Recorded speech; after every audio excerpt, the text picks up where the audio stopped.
Assalamualaikum warahmatullahi wabarakatuh. Selamat pagi anak-anak. Bagaimana kabarnya hari ini?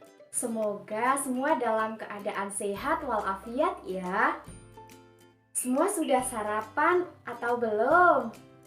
Bagus, sudah semua ya. Nah, sebelum pembelajaran dimulai, jangan lupa kita biasakan makan terlebih dahulu ya, supaya kita bisa mengikuti pembelajaran dengan lebih konsentrasi. Nah, sebelum pembelajaran dimulai, kita berdoa terlebih dahulu sesuai dengan keyakinan masing-masing. Berdoa dimulai. Berdoa selesai. Ya anak-anak, sebelum ibu guru mulai pembelajarannya, jangan lupa seperti biasa. Karena pembelajaran kita masih daring, kita isi absen dulu ya. Isi absen di Google Form. Link Google Form yang sudah ibu guru kirim di grup WhatsApp ya. Nah anak-anak, pada materi sebelumnya kita sudah membahas tentang teks informasi, dan hari ini kita akan lanjut materi berikutnya, yaitu belajar mengenai teks iklan, slogan, dan poster. Sebelumnya ada yang tahu tidak apa itu teks iklan, slogan, dan poster? Nah, kalian akan mempelajari mengenai pola penyajian dan kebahasaan dari teks iklan, slogan, dan poster. Nah, kita akan mulai dari pengertian teks iklan, slogan, dan poster. Anak-anak, apakah sudah ada yang tahu apa pengertian teks iklan, slogan, dan poster? Nah, ibu akan menjelaskan ya. Yang pertama adalah iklan. Iklan adalah pemberitahuan yang bertujuan untuk mendorong atau membujuk khalayak untuk menggunakan atau memakai produk yang ditawarkan dalam iklan tersebut. Yang kedua adalah slogan. Slogan adalah moto atau frasa yang dipakai dalam konteks politik, komersial, agama, dan lainnya sebagai ekspresi sebuah ide atau tujuan yang mudah diingat. Nah, yang ketiga adalah poster. Poster adalah karya seni atau desain grafis yang memuat komposisi gambar dan huruf atau kombinasi antar keduanya di atas kertas yang besar ataupun kecil. Selanjutnya kita akan membahas mengenai pola penyajian dari teks iklan, slogan, dan poster. Teks iklan, slogan, dan poster disajikan berdasarkan struktur pembangun teks yang tidak baku, namun secara umum harus memiliki unsur-unsur yang terdapat di dalamnya. Pada pola penyajian ini setidaknya terdiri atas judul atau nama produk, penjelasan, dan nama serta alamat pengiklanan. Yang pertama adalah judul atau nama produk. Bagian ini berisikan nama produk, jasa, atau kegiatan yang diiklankan. Bagian ini adalah bagian terpenting dari sebuah iklan. Judul atau nama produk terletak pada bagian pertama yang dibaca oleh seseorang. Yang kedua adalah tubuh iklan yang berisi tujuan produk, jasa, atau kegiatan tersebut. Dan bagian ini juga menerangkan penjelasan secara detail dari iklan. Yang ketiga adalah nama dan alamat pengiklanan. Bagian ini merupakan informasi tambahan yang juga penting untuk disajikan. Berisi nama, berisi alamat, dan nomor telepon yang dapat dihubungi. Nah, setelah kalian tahu pola penyajian dari teks iklan, slogan, dan poster, selanjutnya kita akan membahas mengenai perbedaannya. Apakah kalian tahu bedanya iklan, slogan, dan poster? Yuk kita bahas. Yang pertama ini adalah iklan. Iklan merupakan teks persuasif yang menjadikan unsur gambar dengan kata-kata, unsur gerak, dan suara. Yang kedua adalah slogan. Slogan merupakan teks persuasif yang mengutamakan unsur kata. Yang ketiga adalah poster. Poster merupakan teks persuasif yang mengutamakan kekuatan gambar, kata-kata, dan dipajang di tempat-tempat umum. Itulah perbedaan dari teks iklan, slogan, dan poster. Selanjutnya kita akan membahas mengenai unsur kebahasaan dari teks iklan, slogan, dan poster. Yang ketiga kita akan membahas mengenai ciri kebahasaan dari teks iklan, slogan, dan poster. Yang pertama, kita membahas mengenai ciri kebahasaan dari iklan. Nah, ciri kebahasaan dari iklan ini yang pertama menggunakan slogan. Slogan sangat penting untuk dunia periklanan. Dengan slogan akan memudahkan diingat publik dan akan lebih terkenal. Kemudian yang kedua, kalimat persuasif.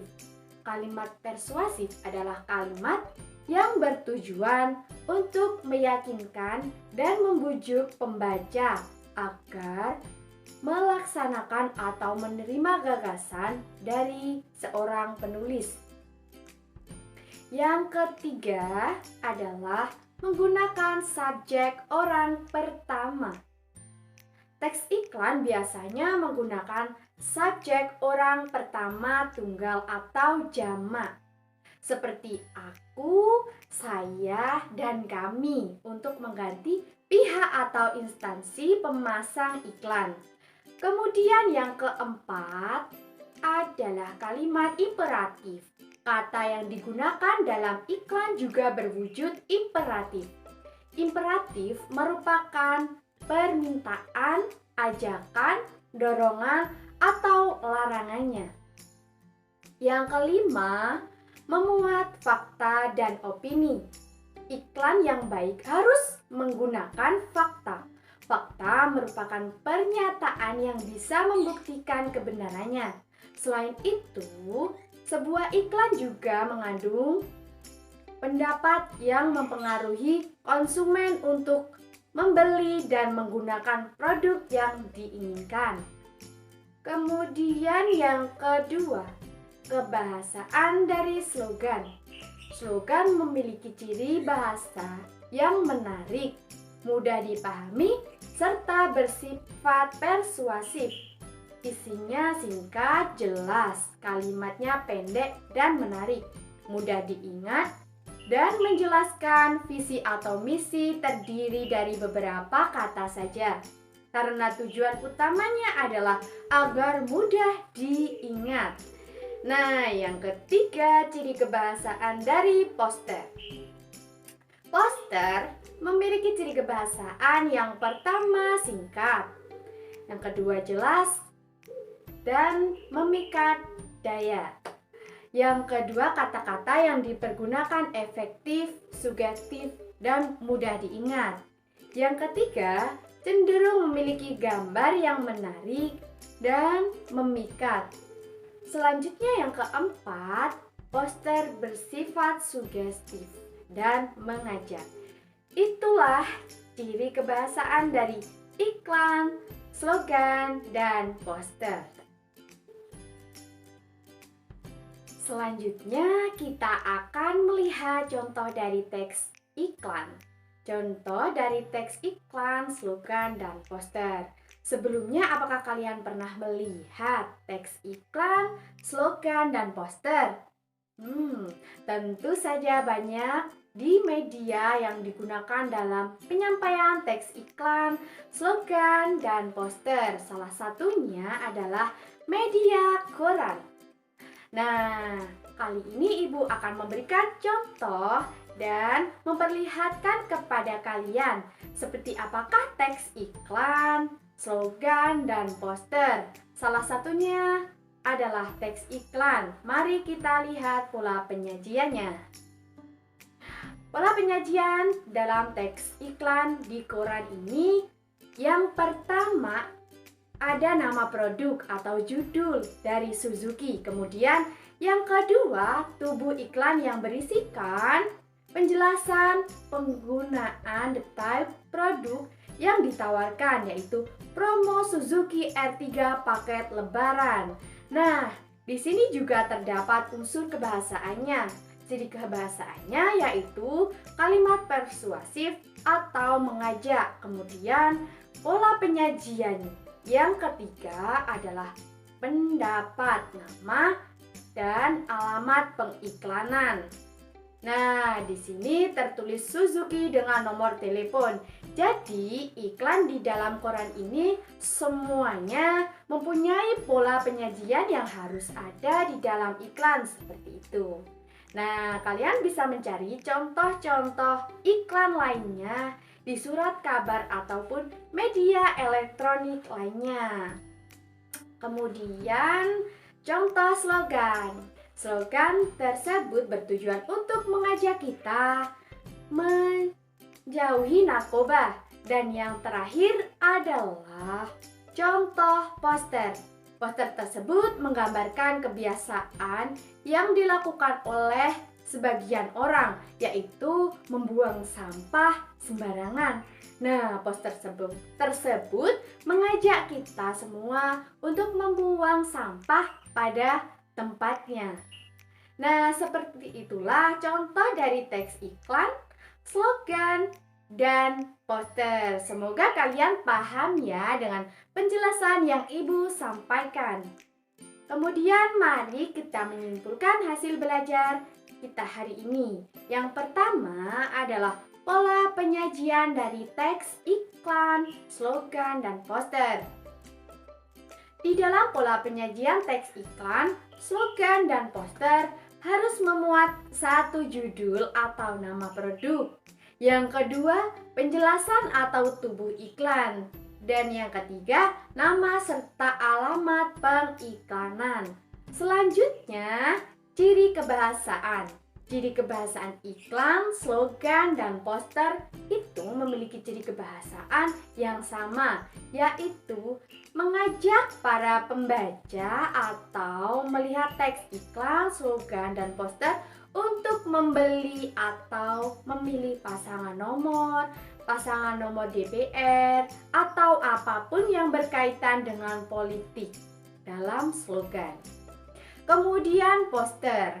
Poster yang ada di jalan raya, di tempat umum. Nah, semoga kalian paham ya dengan apa yang Ibu sampaikan. Nah, anak-anak, tidak terasa kita sudah selesai melakukan pembelajaran dari hari ini ya. Tadi dimulai dengan pengertian, pola penyajian, dan kebahasaan teks iklan, slogan, poster, dan juga dilanjutkan dengan kegiatan menyimpulkan. Anak-anak jangan lupa nanti setelah pembelajaran selesai, silakan kalian klik link yang sudah Ibu berikan lewat WA Group. Kemudian mengisi evaluasi hari ini ya. Klik linknya, kemudian kalian isi nama, absen, kemudian jawab soal-soal yang sudah ada dalam link tersebut. Ternyata pembelajaran kita hari ini berkaitan dengan kehidupan sehari-hari. Mulai dari iklan yang ada di surat kabar ataupun media elektronik, slogan, dan poster yang sering kita temukan di jalan raya ataupun tempat umum. Nah, sebelum pembelajaran hari ini Ibu akhiri, Ibu akan memberi tugas untuk kalian, yaitu membuat contoh teks iklan, slogan, dan poster. Jangan lupa dikerjakan dengan sungguh-sungguh ya. Karena minggu depan kita akan membahas semua hasil pekerjaan kalian. Jika ada pertanyaan, bisa kalian tulis di kolom komentar. Paham semua ya? Baik, anak-anak, sebelum kita akhiri pembelajaran hari ini, mari kita tutup dengan membaca hamdalah bersama-sama. Alhamdulillahirabbil alamin. Sampai jumpa esok hari. Tetap jaga kesehatan dan tetap semangat. Wassalamualaikum warahmatullahi wabarakatuh.